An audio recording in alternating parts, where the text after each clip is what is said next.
Les multiples alertes sur le retour des microbes dans la ville de Douala ont créé des mouvements de folie mardi au sein des populations, courant dans tous les sens.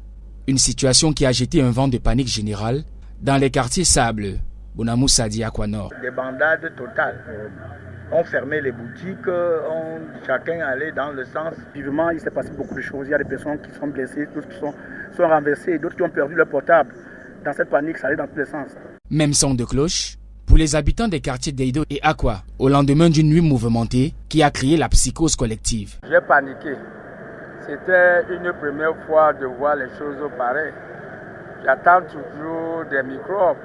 J'ai été obligé de fermer ma place avant le temps parce que chacun cherchait sa route. Déjà, moi, je sortais d'Aqua. J'ai d'abord couru là-bas toute la soirée d'hier.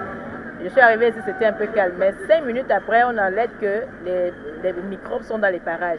Mais il fallait voir. Les gens sont partis sans payer les bières. C'était la débandade totale.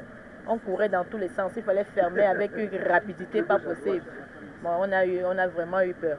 Réputés dangereux, les microbes ont par le passé frappé au sein de la population. Celle-ci, craignant une attaque virulente de ces hors-la-loi, décide de s'enfermer chez elle. Un gros échec sur le plan sécuritaire pour les autorités, d'après le sociologue. Voyez-vous, la psychose, c'est un peu comme elle s'installe lorsque le mal règne sur le plan psychologique, parce qu'il n'a pas trouvé une solution immédiate à sa résolution. Et dans le cadre de ce phénomène des microbes, le moins rapide sera la réponse des forces de l'ordre, le plus on observera une embolie de cette psychose.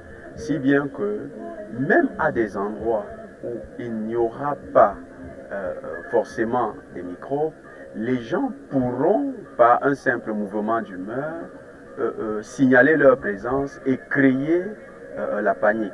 À ce sujet brûlant, le gouverneur de la région du littoral a pris une batterie de mesures conservatoires, parmi lesquelles l'interpellation systématique des colporteurs de fausses nouvelles, y compris dans les réseaux sociaux, par les forces de l'ordre.